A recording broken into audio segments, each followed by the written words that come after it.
ICC Bangladesh టీంకు shock ఇవ్వబోతుంది. టీ20 వరల్డ్ కప్ ఆడేందుకు ఇండియా రామంటూ ఓవర్ యాక్షన్ చేస్తున్న నాగనీల్ యొక్క తోక కట్ చేసి వాళ్ళకు ఒక వార్నింగ్ ఇచ్చారు. ఇన్ఫాక్ట్ ఒక డెడ్ లైన్ పెట్టారు.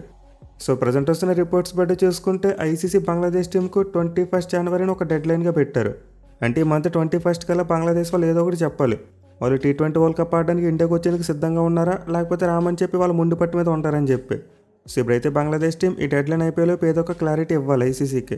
అలా కాకుండా వాళ్ళు ఎలాంటి క్లారిటీ ఇవ్వకపోతే టీ20 వరల్డ్ కప్ నుంచి బంగ్లాదేశ్ను ఐసీసీ రిమూవ్ చేయబోతుంది. వాళ్ళ ప్లేస్లో స్కాట్లాండ్ టీం టీ20 వరల్డ్ కప్ ఆడేందుకు సిద్ధమవుతున్నారు. ఎందుకంటే ప్రజెంట్ ఉన్న ఐసీసీ సీడింగ్లో చూసుకుంటే స్కాట్లాండ్ టీం 21st ప్లేస్లో ఉన్నారు. అంటే టీ20 వరల్డ్ కప్ నుంచి ఏదైనా టీం తప్పుకుంటే వాళ్ళని రీప్లేస్ చేయడానికి స్కాట్లాండ్ టీం నెక్స్ట్ ప్లేస్లో ఉన్నారు. సో దీంతో ఇప్పుడు ఐసీసీ బంగ్లాదేశ్ యొక్క గొంతు మీద కత్తి పెట్టినట్టు అయ్యింది. ఎందుకంటే బంగ్లాదేశ్ వాళ్ళు చేస్తున్న సెక్యూరిటీ కన్సర్న్ యొక్క ఆరోపణలకు ఎలాంటి ప్రూఫ్ లేదు. మన ఇండియాకు వచ్చే ఆటంలో బంగ్లాదేశ్ ప్లేయర్స్కి అసలు ఎలాంటి ప్రమాదం కూడా లేదని చెప్పి నిర్ధారించుకున్నారు. దీనివల్ల ఐసీసీ బంగ్లాదేశ్ వాళ్ళకు వార్నింగ్ ఇచ్చారు. ఇన్ఫాక్ట్ ఐసీసీ బంగ్లాదేశ్ పెట్టిన మరో రిక్వెస్ట్ కూడా ఒప్పుకోలేదు. వాళ్ళైతే తమ గ్రూప్ను మార్చమన్నారంట.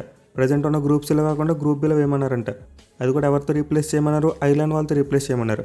ఎందుకంటే ఐర్లాండ్ యొక్క మ్యాచెస్ అన్ని కూడా శ్రీలంకలో ఉన్నాయి. దీంతో మమ్మల్ని గ్రూప్ బిలో పెట్టండి, ఐర్లాండ్ వాళ్ళు గ్రూప్ సిలోకి తీసుకురండి అని చెప్పి అడిగారంట. బట్ ఐసీసీ దీనికి ఒప్పుకోలేదు. స్కెడ్యూల్ ఎలాంటి మార్పు చేయమని చెప్పి కన్ఫర్మ్ చేశారు.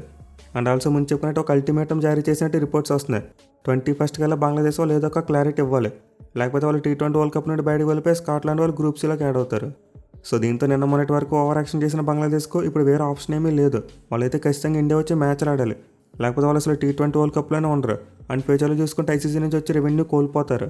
పైగా ఇప్పుడు పాకిస్తాన్ వాళ్ళు కూడా బంగ్లాదేశ్కి షాక్ ఇచ్చారు. పీసీబీ అయితే బంగ్లాదేశ్ విషయంలో వస్తున్న రిపోర్ట్స్ అన్ని కొట్టిపడేశారు. అంటే మేము బంగ్లాదేశ్ విషయంలో ఎలాంటి స్టాండ్ తీసుకోము, ఇప్పుడున్న షెడ్యూల్ ప్రకారం మ్యాచ్లు జరగడానికి మేము ఒప్పుకుంటున్నామని చెప్పి వాళ్ళు కూడా అన్నారంట.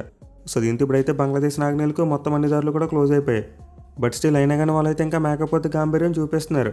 ఈ డెడ్ లైన్ విషయంలో వచ్చిన రిపోర్ట్స్ అన్నింటిని కూడా డినై చేశారు. అంటే ఇందులో ఎలాంటి నిజం లేదని చెప్పి అంటున్నారు. ఇంకా వాళ్ళు ఈ వేదిక మార్పు విషయంలో ఐసీసీతో డిస్కషన్స్ చేస్తున్నారంట. కానీ ప్రస్తుతానికి పరిస్థితులు చూసుకుంటే పూర్తి భిన్నంగా ఉన్నాయి. బంగ్లాదేశ్ ఖచ్చితంగా ఇండియా వచ్చి టీ20 వరల్డ్ కప్ ఆడాల్సిందే. వాళ్ళకి వేరే ఆప్షన్ లేనట్టు క్లియర్గా కనిపిస్తుంది. చూడాలి మరి కాంట్రవర్సీ మరో 2 డేస్లో ఒక కొలిక్కి వస్తుందా లేదా అనేది.